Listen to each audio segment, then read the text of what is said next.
Hi friends, இப்போ நம்ம மகாநதி பார்க்க போகிறோம். மகாநதியில் வந்துட்டு எல்லாரும் நம்மளை அசிங்கப்படுத்திட்டாங்களே, விடவே கூடாதுன்னு விடாமுயற்சியில் வெற்றி பெறணும்னு போய் எண்ணத்தோடு போய் நிற்கிறாரு நம்ம குமரன் போய் நிற்க டேரக்டர் சார்ட்ட பேச, சரி ஆக்ஷன் ரெடியா அப்படி பண்ணுங்க அப்படின்னு சொன்னால் கொஞ்சம் பதறிட்டாரு. ஃபஸ்ட் டைம் இல்லையா, எல்லாருக்கும் கொஞ்சம் பயமாக இருக்கும் இல்லையா அப்படிங்கிற மாதிரி இருந்தது. அதுக்கப்புறம் ஒரு வழியாக அட்ஜஸ்ட் பண்ணி அதுக்கப்புறம் நீ ஒன்றுக்கும் ஆக மாட்டேன்னு இவங்களும் சொன்னதுக்கப்புறமா திடீர்னு ரோசா எங்கேருந்து பொத்துக்கிட்டு வந்தது ஒன்ஸ் மோர் கேட்டு இவர் நடிக்க ஆரம்பிச்சாரு. இவர் நடித்த நடிப்பில் ஐயோ என்னடா அது, இவன் சென்டிமெண்ட்டையும் பொழந்து கட்டுறான், லவ்வையும் பொழந்து கட்டுறான், யாரா நீ அப்படிங்கிற மாதிரி இருந்தது.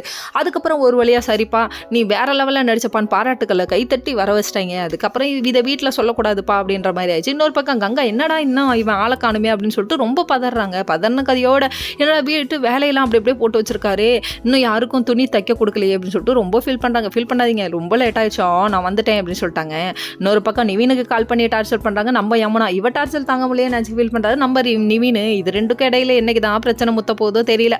அது மட்டும் இல்லைங்க, இன்னொரு பக்கம் நம்ம காவேரி என்ன பண்ணுறாங்கன்னா டிரைவிங் கற்றுக்குறாங்க. இன்னும் ஒரே மாதத்தில் நீ டிரைவிங் கற்றுக்குவேன் அப்படின்னு சொல்லிட்டாங்க. ஃபர்ஸ்ட் கியர்லேயே போயிட்டு இருந்தா இப்படி செகண்ட் கியரை போட்டு ஸ்டார்ட் பண்ணு சொன்னதுக்கு உள்ள காமிக்கிற பயத்தை வெளியில் தெரியாமல் மேனேஜ் பண்ணுறதுக்குள்ள இவங்க படுற பாடு இருக்கு. ஐயோயோ சூனாப்பானா தப்பிச்சிட்றா கூட்டத்தை கலடா அப்படிங்கிற மாதிரி. இல்லை தாத்தாவுக்கு மாத்திரம் வாங்கணும் அதுக்காக தான் இப்படி போகிறேன்னு சொல்லிட்டு அவங்களோட ரியாக்ஷன் இருக்குது. அதுக்கப்புறம் இறங்கி போய் வாங்கிட்டு வாங்கன்னு சொன்னதுக்கு இவர் ஃபோன் பேசிட்டு போய் நிற்கிறாரு.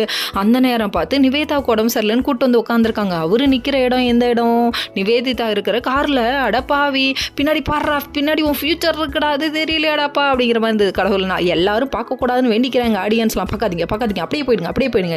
ஏன்னா காவேரி ஃபேன்ஸ் தாங்க அதிகம். அதனால எல்லாரும் சேர்ந்து காவேரியும் நம்ம விஜயும் சேரணும்னு நினச்சிட்டு இருந்தா இப்படி ஒரு வேவ் லென்த்தை கொண்டு வந்து நிப்பாட்டுறீங்களேடா அப்படிங்கிற மாதிரி ஆயிடுச்சு. இதை பார்க்காம நம்ம காவேரி பாஸ் லேட் ஆயிடுச்சுன்னு சொல்ல அதுக்கப்புறம் பின்னாடி நிற்கிறது உன் வாழ்க்கைமா பார்த்து இருமா அப்படிங்கிற மாதிரி ஆயிடுச்சு. ஓகே ஃப்ரெண்ட்ஸ், நெக்ஸ்ட் வீடியோவில்